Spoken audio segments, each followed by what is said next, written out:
بسم الله الرحمن الرحيم الحمد لله وكفى وسلام على عباده الذين اصطفى أما بعد فأعوذ بالله من الشيطان الرجيم بسم الله الرحمن الرحيم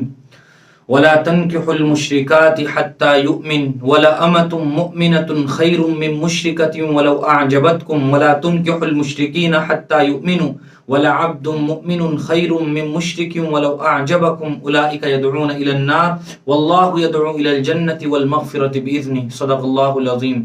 محترم بزرگوں، دوستوں، میرے دینی اور ایمانی بھائیوں، اس کائنات کی اور اس دنیا کی سب سے زیادہ عظیم اور قابل قدر دولت وہ ایمان ہے۔ اللہ تبارک و تعالی نے ہمیں ایمان کی عظیم دولت سے سرفراز فرما کر ہم پر بہت بڑا احسان کیا ہے،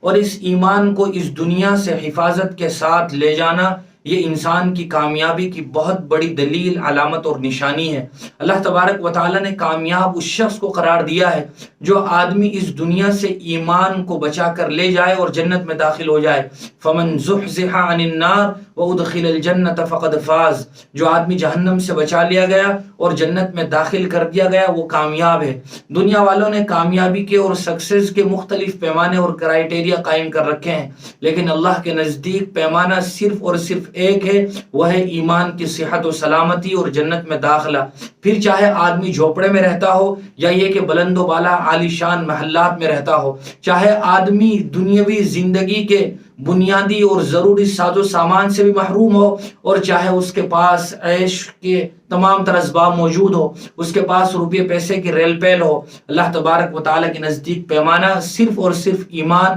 اس کی صحت و سلامتی ہے۔ جس قدر یہ دولت قیمتی ہے اسی قدر اس کی حفاظت بھی ضروری ہے، اسی لیے اللہ تبارک و تعالی نے قرآن مجید میں بار بار ہمیں اس سلسلے میں متنبہ فرمایا ہے۔ اللہ تعالیٰ فرماتے ہیں اولئک الذین اشتروا الضلالۃ بالہدی فما ربحت تجارتهم وما كانوا مہتدین، کہ جن لوگوں نے ہدایت کے بدلے گمراہی کو خرید لیا تو ان کی اس تجارت میں انہیں کوئی نفع نہیں ہوا اور وہ لوگ راہ حق سے بھٹک گئے۔ اللہ تبارک و تعالیٰ نے ایمان والے کی جو قدر و قیمت رکھی ہے، حضور نے فرمایا کہ جب تک اس دنیا میں مومن باقی ہے دنیا کا سارا نظام چلتا رہے گا، اور حضور پرنور صلی اللہ علیہ وسلم نے ارشاد فرمایا جو آدمی ایمان کے ساتھ اس دنیا سے رخصت ہو جائے گا تو اللہ تبارک و تعالیٰ اس دنیا سے 10 گنا بڑی جنت عطا فرمائیں گے۔ اس سے ایمان اور اس کی اہمیت اور قدر و منزلت کا اندازہ لگایا جا سکتا ہے۔ اسی لیے اللہ تبارک و تعالیٰ نے اپنی اولاد، اپنے متعلقین کے بارے میں بھی آگاہ فرمایا، یا ایھا الذین آمنوا قوا انفسکم واہلیکم نارا، اے ایمان والو تم اپنے آپ کو بھی اور اپنے گھر والوں کو بھی جہنم کی آگ سے بچا لو، جس جہنم کا ایندھن لکڑی اور گیس نہیں ہوگا بلکہ وہ انسان اور پتھر ہوں گے۔ وقودھا الناس والحجارہ، ہمیں ان جگہوں سے اور ان لوگوں سے بھی بچنے کو کہا گیا ہے جہاں ایمان کا خطرہ ہو۔ اللہ تبارک و تعالی نے فرمایا یا ایھا الذین آمنوا لا تتخذوا اليہود والنصارى اولیاء، کہ ایمان والو تم یہود و نصارہ کو اپنا دلی دوست مت بناؤ، ان کو اپنا رازدار مت بناؤ۔ اللہ تعالی نے فرمایا یا ایھا الذین آمنوا لا تتخذوا عدوی وعدوکم اولیاء، کہ اے لوگو تم مومنوں کو چھوڑ کر دوسرے لوگوں کو، غیر مومنوں کو، غیر مسلموں کو اپنا دلی دوست مت بناؤ جو کہ اللہ کے دشمن ہے۔ اسی لیے شریعت میں ان جگہوں پر جانے سے منع کیا گیا ہے جہاں جا کر ایمان کی اہمیت کم ہوتی ہو، شرک کی اور کفر کی نفرت کم ہوتی ہو۔ اسی لیے مسلمان کے لیے شمشان گھاٹ جانا اور دوسری ایسی جگہوں پر جانا جہاں کفر و شرک کی وبا عام ہے، جہاں کفر و شرک کثرت کے ساتھ ہو رہا ہے، وہاں جانے سے منع کیا گیا۔ اس کی وجہ بھی یہی ہے تاکہ کفر اور شرک کی کراہت اور نفرت کم نہ ہو جائے، ایمان کی اہمیت گھٹ نہ جائے۔ اسی لیے کافروں کی دوستی سے اللہ تبارک و تعالی نے منع فرمایا۔ اس کا یہ مطلب نہیں ہے کہ جو مسلمان نہ ہو اس کے ساتھ ہمیں اچھا سلوک نہیں کرنا چاہیے، نہیں، شریعت کا حکم یہاں یہ ہے کہ جو بھی ہو، چاہے مسلمان ہو، دوسرے دھرم کا فالوور ہو، ماننے والا ہو، اس کے ساتھ بھی اچھا معاملہ کیا جائے، اس کو بھی دھوکہ نہ دیا جائے۔ اگر وہ ہمارا پڑوسی ہے تو اس کو بھی تکلیف اور ایذا نہ پہنچائی جائے، اس کا بھی خیال رکھا جائے، فریب اور دھوکہ دھڑی نہ کی جائے، جھوٹ نہ بولا جائے، لیکن دلی تعلق اور رازدار نہ بنایا جائے، یہ شریعت نے حد بندی قائم کی ہے۔ اور اللہ تبارک و تعالیٰ نے قرآن مجید میں ارشاد فرمایا جو کہ آج کی ہماری اس ویڈیو کا بنیادی موضوع بھی ہے، وَلَا تَنْكِحُوا الْمُشْرِكَاتِ حَتَّى يُؤْمِنْ، کہ تم مشرک عورتوں سے نکاح مت کرو۔ مسلمانوں سے کہا جا رہا ہے یہاں تک کہ وہ ایمان لے آئے، چاہے وہ تمہیں اچھی لگ رہی ہوں اس کے باوجود بھی تم ان کے ساتھ شادی مت کرو، اس کے مقابلے میں تو مسلمان باندی غریب خاتون بہتر ہے۔ اور مردوں سے کہا گیا کہ تم اپنی بیٹیوں کا نکاح کافروں اور مشرکوں کے ساتھ مت کرو، چاہے وہ تمہیں پسند آ رہے ہوں، اس کے مقابلے میں ایک مسلمان غلام غریب بہتر ہے۔ اللہ تبارک و تعالی نے صاف لفظوں میں قرآن مجید میں ارشاد فرمایا، اور فرمایا واللہ یدعو الی الجنۃ والمغفرۃ باذنہ، کہ غیروں کے ساتھ شادی کرنا تمہیں جہنم کی طرف لے جائے گا، اور اللہ تبارک و تعالی تمہیں جنت کی طرف بلا رہے ہیں۔ اللہ تبارک و تعالی نے تمام تر باتیں صاف اور واضح طور پر بیان فرما دی ہیں، لہذا اس دنیا میں رہتے ہوئے جس طرح ہم اپنی جان کی، اپنے مال کی حفاظت کرتے ہیں، اس سے کہیں زیادہ ضرورت ہے کہ ہم اپنے ایمان کی حفاظت کریں، چونکہ یہ ایمان دنیا اور آخرت میں ہمارے لیے کامیابی کا سب سے پہلا اور آخری زینہ ہے۔ اللہ تبارک و تعالی روز قیامت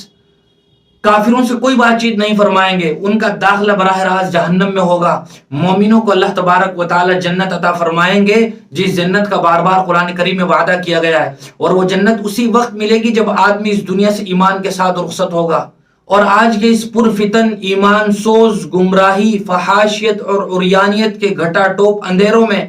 یہ ذمہ داری بڑھ جاتی ہے کہ ہم اپنی حفاظت کا زیادہ سے زیادہ انتظام کریں۔ چاروں طرف سے ایمان پر یلغار ہے، مسلمانوں کو اکسایا جا رہا ہے، مسلمانوں کو لالچ دیا جا رہا ہے، اسلام مخالف طاقتیں دن بدن بڑھتی چلی جا رہی ہیں، کبھی مسلمانوں کو طاقت کے بلبوتے پر جھکایا جا رہا ہے، کہیں مسلمانوں کو مختلف چیزوں کا لالچ دے کر ایمان سے پھیرنے کی کوششیں کی جا رہی ہیں۔ آئے دن سوشل میڈیا پر اس طرح کی ویڈیوز ہمیں دیکھنے کو ملتی ہیں۔ ہم نے سوشل میڈیا پر اس طرح کی ویڈیو دیکھی ہوں گی جہاں سنگ والوں کی طرف سے، بھگوا لو ٹریپ والوں کی طرف سے مسلم لڑکیوں سے لالچ والے وعدے کیے جا رہے ہیں کہ اگر تم غیر مسلم لڑکے سے شادی کرو گے تو تمہیں ہم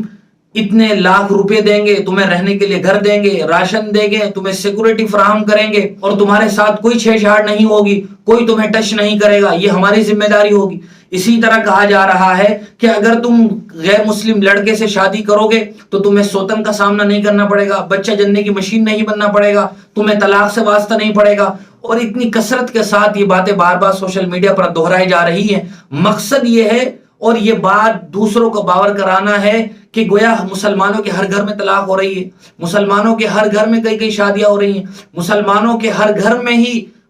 فتنے ہیں، اختلافات ہیں اور فسادات ہیں۔ آئے دن اس طرح کی باتیں سوشل میڈیا پر پھیلا کر کہیں نہ کہیں مسلم لڑکیوں کو مایوس کیا جا رہا ہے، اور ان کے ذہن و دماغ میں یہ باتیں بٹھا کر ایمان کو کھرچنے کی کوششیں کی جا رہی ہیں کہ کس طرح یہ لوگ اپنے ایمان سے ہاتھ دھو بیٹھے۔ آئے دن اس طرح کے واقعات پیش آ رہے ہیں۔ ایسے ماحول میں ذمہ داری بڑھ جاتی ہے کہ ہم ایمان کی حفاظت کریں، ایسے لوگوں سے اور ایسی جگہوں سے بچیں جہاں ہمارے ایمان کو خطرہ ہو، ہمارے اسلام کو اندیشہ لاحق ہو، ہمارا ایمان کمزور پڑتا ہو۔ حضرت ام سلیم رضی اللہ تعالی عنہا کا واقعہ ایسے موقع پر یاد رکھنے کے قابل ہے کہ جب وہ بیوہ ہو گئی تو مدینہ میں موجود ابو طلحہ نامی ایک شخص نے انہیں نکاح کا پیغام بھیجا۔ اس کے جواب میں ام سلیم رضی اللہ تعالی عنہ نے کہا کہ ابو طلحہ، آپ کا پیغام ایسا ہے اور آپ کا اسٹیٹس، آپ کی حیثیت ایسی ہے کہ اسے رد نہ کیا جائے، لیکن مسئلہ یہ ہے کہ آپ کافر ہیں اور میں مسلمان ہوں، اور کسی مسلمان کے لیے یہ بات درست نہیں ہے اور کسی کافر سے شادی کرے۔ اور یہی مضبوط ایمان کی نشانی بھی ہے کہ نہ طاقت کے بلبوتے پر جھکا جائے اور نہ ہی کسی لالچ میں پھنسا جائے، بلکہ اللہ تبارک و تعالیٰ پر اعتماد اور توکل کرتے ہوئے اللہ کے احکام پر عمل کیا جائے۔ سنگ والوں کو بھی اس بات کا پتہ ہے کہ اتنے سارے مسلمانوں کو نہ کسی دریا میں بہایا جا سکتا ہے، نہ کسی دوسرے ملک میں بھیجا جا سکتا ہے، اور نہ ہی اتنے مسلمانوں کو تہہ کیا جا سکتا ہے۔ اس لیے آئے دن وہ ایسے اوچھے ہتھ کنڈے اپناتے ہیں اور ایسا پروپیگنڈا کرتے ہیں کہ جس سے مسلمانوں کے اندر مایوسی پھیل جائے۔ اسی کا حصہ یہ بات بھی ہے جس بات کو شدت کے ساتھ سوشل میڈیا پر پھیلایا جا رہا ہے، پروموٹ کیا جا رہا ہے کہ اتنی لاکھ مسلمان عورتوں نے غیر مسلموں سے شادی کر لی۔ یہ بھی ایک قسم کا پروپیگنڈا ہے۔ زمینی صورتحال اور گراؤنڈ ریئلٹی یہ نہیں ہے کہ اتنی لاکھوں عورتوں نے غیروں سے شادی کر لی ہو۔ اکا دکا واقعہ ضرور پیش آ رہا ہے جو باعث تشویش بھی ہے اور فکر مندی کی بات بھی ہے، لیکن اتنے بڑے پیمانے پر مسلم عورتوں نے اس طرح کی کوئی شادی نہیں کی، بلکہ یہ بات کثرت کے ساتھ اس لیے پھیلائی جا رہی ہے تاکہ مسلم لڑکیوں کے ذہن و دماغ میں بات بٹھائی جائے کہ کوئی تو وجہ ہوگی، اتنی ساری لڑکیوں نے غیروں سے شادی کر لی ہے، لہذا اس وسوسے میں مبتلا ہوئے بغیر ان تمام تر چیزوں پر عمل کرنے کی ضرورت ہے کہ جس کی وجہ سے ایمان کی صحت و سلامتی اور حفاظت ہوتی رہے اور کفر و شرک کی نفرت بھی ہمارے ذہن و دماغ میں باقی رہے۔ اس کے لیے کچھ چیزیں ہیں جن چیزوں پر عمل کرنا ضروری ہے۔ نمبر 1، اللہ نے اور جناب نبی کریم صلی اللہ علیہ وسلم نے قرآن و حدیث میں ایمان پر جو وعدے کیے ہیں ان وعدوں کو اپنے ذہن و دماغ میں مستحضر رکھا جائے، اور کفر کی اور شرک کی جو وعیدیں ہیں ان کو بھی اپنے ذہن و دماغ میں تازہ رکھا جائے۔ اسی طرح فحاشیت اور عریانیت پر مبنی ٹی وی پروگرام اور سیریل دیکھنے سے اپنے آپ کو بچایا جائے۔ موبائل کا صرف ضروری اور جائز استعمال ہو، ناجائز استعمال نہ ہو کہ جس کی وجہ سے ہم فضول باتوں میں پڑھ کے اپنے دین و ایمان سے یا نیک کاموں سے ہاتھ دھو بیٹھیں۔ زیادہ سے زیادہ کوشش کی جائے کہ مخلوط نظام نہ ہو، نہ اسکول میں لڑکے اور لڑکی کا ایک ساتھ اکٹھا ہونا ہو، نہ ہی شادیوں میں ہو، نہ ہی کسی اور دوسری جگہ ہو۔ جتنا زیادہ ہو سکے سوائے کسی مجبوری کے غیر محرم سے بات چیت سے، ملاقات سے پرہیز کیا جائے، ورنہ آئے دن اس طرح کی ویڈیوز بھی وائرل ہوتی رہتی ہیں کہ مسلمان لڑکیاں لڑکوں کے ساتھ جن کا ان کے ساتھ کوئی محرم والا رشتہ نہیں ہے کھڑی ہیں، سگریٹیں پی رہی ہیں، ہنسی مذاق چل رہی ہے۔ اس طرح کی ویڈیوز بھی آئے دن دیکھنے کو ملتی ہیں، لہذا یہ بھی قابل فکر پہلو ہے۔ نمبر 4، حیا اور پاک دامنی کی جو تعلیمات اسلام میں دی گئی ہیں اس پر عمل کیا جائے۔ لڑکوں کے لیے صحابہ اور لڑکیوں کے لیے صحابیات رول ماڈل ہیں، نمونہ ہیں، لہذا ان کو بنیاد بنا کر اور ان کو نمونہ بنا کر زندگی گزارنے کی کوشش کی جائے۔ اسی طرح شادیوں میں فضول خرچی اور بلا وجہ شادی میں تاخیر سے پرہیز کیا جائے، چونکہ یہ چیزیں بھی ان گناہوں کی طرف لے جاتی ہیں یا ان گمراہیوں کا راستہ کھولتی ہیں کہ جو ایک مسلمان کے لیے کسی صورت بھی جائز نہیں ہے۔ والدین کو بھی چاہیے کہ وہ اپنی اولاد کے ساتھ دوستانہ سلوک رکھیں تاکہ اولاد اپنی دل کی کوئی بھی بات وہ اپنے ماں باپ سے کہہ سکیں۔ اسلام نہ ڈاکٹر بننے سے منع کرتا ہے، نہ پڑھائی سے منع کرتا ہے، نہ ہی ضرورت کے وقت مجبوری میں اپنے گزر بسر کے لیے کوئی کاروبار سے منع کرتا ہے، لیکن ضروری ہے کہ کوئی بھی لمحہ ہو، کوئی بھی موڑ ہو، اللہ اور اس کے رسول کی تعلیمات ہمارے پیش نظر رہیں۔ اکبر الہ آبادی نے کہا تھا، تم شوق سے کالج میں پڑھو، پارک میں پھولو، جائی سے غباروں میں اڑو، چرخ پہ جھولو، مگر ایک سخن بندہ عاجز کی رہے یاد، اللہ کو اور اپنی حقیقت کو نہ بھولو۔ علامہ اقبال نے فرمایا تھا کہ ہم نے سوچا تھا فراغت لائے گی تعلیم، کیا پتا تھا چلا آئے گا الحاد بھی ساتھ۔ لہذا دین کی اور اسلام کی بنیادی تعلیمات ہونا بھی ضروری ہے تاکہ کسی بھی ظاہری اور باطینی فتنے کا شکار نہ ہو، الحاد اور ایتھیزم ہمارے ذہن و دماغ میں جگہ نہ بنانے پائے۔ اللہ تعالیٰ مجھے بھی آپ کو بھی عمل کی توفیق نصیب فرمائے۔ وآخر دعوانا الحمدللہ رب العالمین۔